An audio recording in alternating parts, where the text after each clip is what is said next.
Welcome back. In this demonstration we are going to paint the background, the table, the stems, and the flower vase for our watercolor painting. Now, to get started, we're going to take a little bit of fresh, clean water and put it in one of our mixing pans. Okay, depending on what your watercolor set looks like. Now, you can either mix a gray, or I'm just going to take a little teeny bit of black and mix it into this water. We want to have a light background gray, and if I just take this black and paint it back here, you'll see it's just going to change the color ever so slightly. I want it just a little darker than that. Okay, just a little bit darker. We want it to be a gray, but instead of just pure gray, I'm going to add a little bit of blue. So here's my blackish color water. Now it looks really black because of the paint being thick there, but I'm going to take a little bit of blue. Now I'm going to choose cool blue. You could use warm blue too. Here's my cool blue, and I'm going to use this cool blue and put it in my pan as well. Now I'm going to take the two colors, and together I'm just going to mix a little bit of the cool blue into my black, and what's that going to do is going to change it to a kind of greenish black. You can see that color now, and what I'm going to do with that is I'm going to paint the whole area this greenish black color. Now why am I doing this? What is this going to do for me? This greenish black color is going to keep the color in the background a little bit darker, and it's going to make the colors on my flowers look that much more bright, especially the white petals down here and especially the yellow petals. And you'll see this in just a minute as I get down to that area of mixing. One thing I'm going to do here quickly, I'm just going to flip my paper around so I can better access these little crevices in my flowers. And if you have a big brush, you should use a big brush for most of the large areas of your painting, but if you need to get in those little crevices with a detail brush, of course use the detail brush for that. And again, always pull your brush so that when you're painting, your brush is being pulled rather than pushed. Now, if your painting starts to curl, just be aware of it and try to work within that boundary of the curling paper.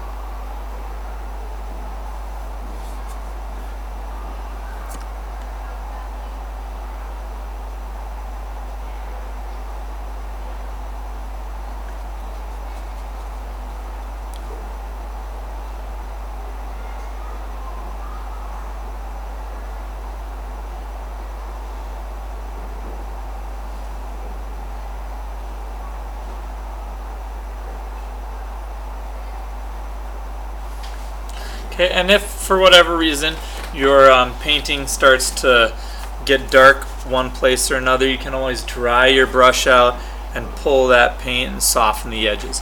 In the background, we want to have soft edges. We do not want to have hard brush strokes that your viewer is going to be distracted by. We want it to be nice and soft. We want your viewer to see the flowers and be interested in the flowers.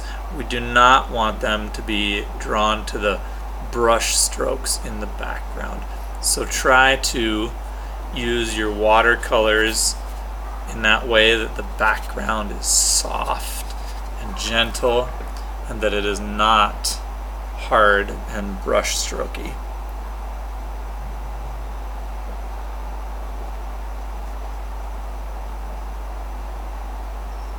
And if you have a place where the two waters meet, like right here on that edge, my painting was starting to dry out, get your brush wet and try to smooth that edge together.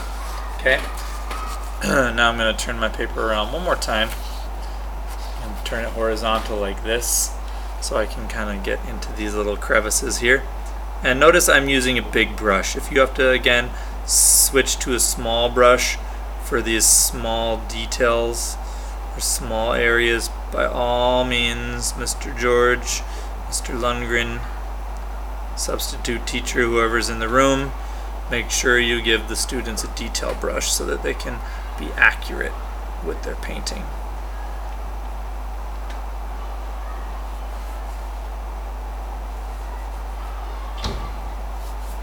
we've spent a lot of time making sure the flowers were painted nice. We want the background to be painted nicely too.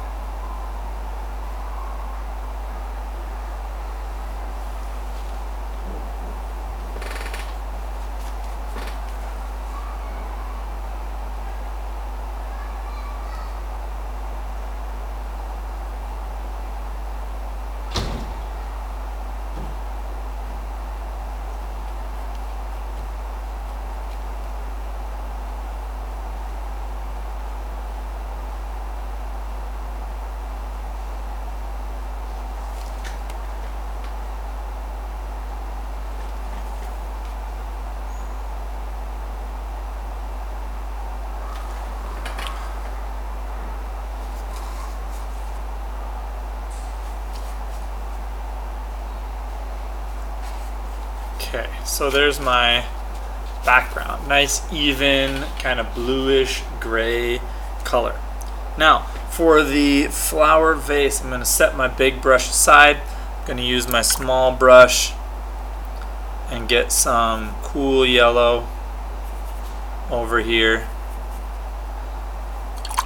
and some cool blue to make my green. If you have green and you like the green you have in your palette, obviously, use that. I don't like this green. It's a little bit too olivey color. It's a little bit warm, and I want my green to be cool. So here's my cool green. I'm going to paint this all the way down each of my stems so that my stems are all green.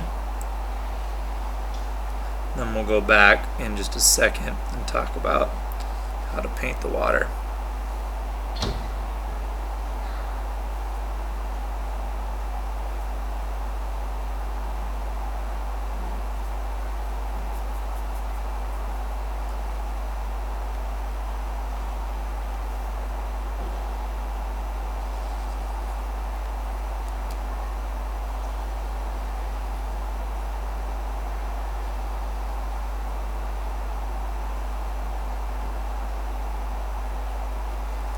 Okay, so there's all my stems painted in.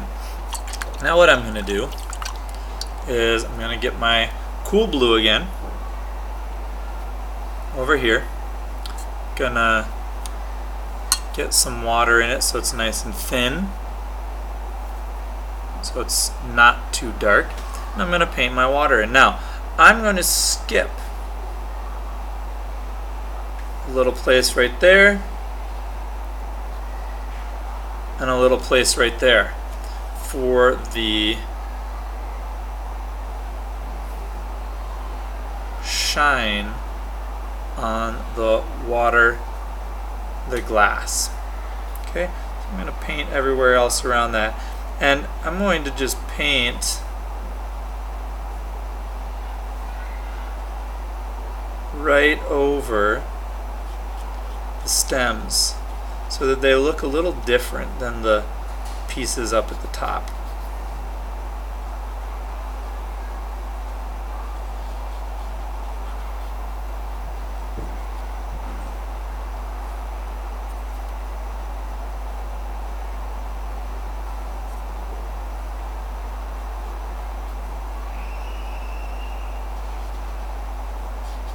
Now those little shines that we have on the flower vase, we're going to just add a little more realisticness to our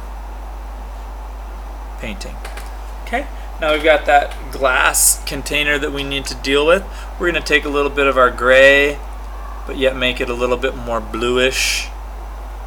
Add a little bit more water to make it a little bit more transparent. And we're going to paint over it. We're going to leave, again, a little bit right here that is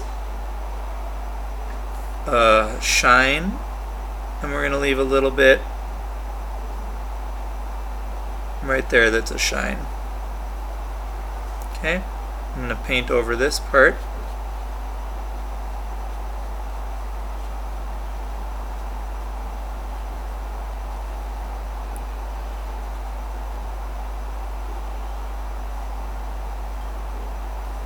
And quick before it dries, I'm going to take my paper towel and blot it out just so it's much lighter.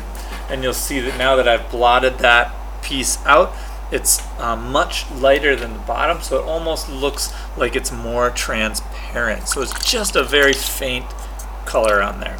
Okay, now you can do whatever you want with the bottom of the tablecloth. You can paint it all one color. You can paint it with different colors. You can make it polka dots or squares or triangles or whatever you want. And I'm gonna make mine some polka dots. My previous version here, I have the squares, so you can paint squares on like that. I'm just gonna paint some red polka dots, all right, so that I have, you know, just a different version, so you can see two different versions. So I'm just gonna get some warm red. We haven't used a lot of warm red yet, so I'm gonna take my warm red. I'm just gonna paint some ovals. I'm going to paint them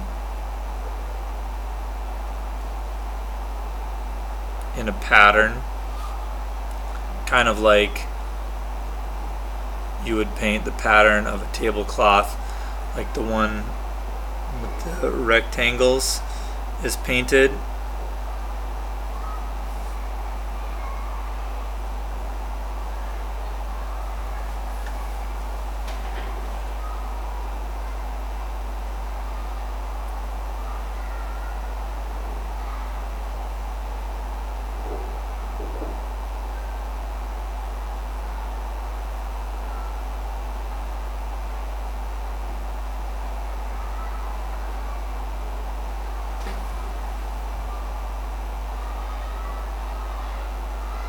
Now you could, again, like I said, you can make the tablecloth whatever you want. You can make it rectangles, squares, triangles. You could even just paint it all the same color. Doesn't matter. This is your own free artistic choice here.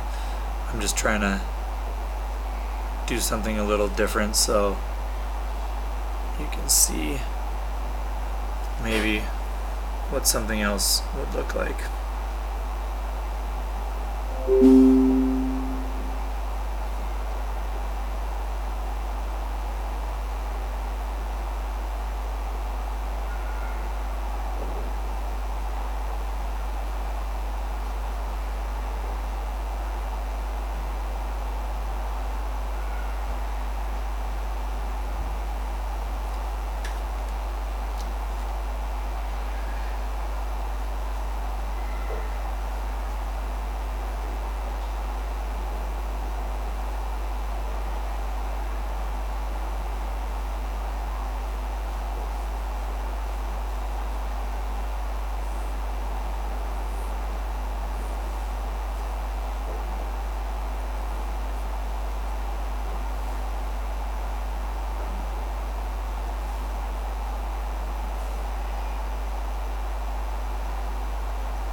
Well, my pattern got a little bit off right there at the end, but so be it.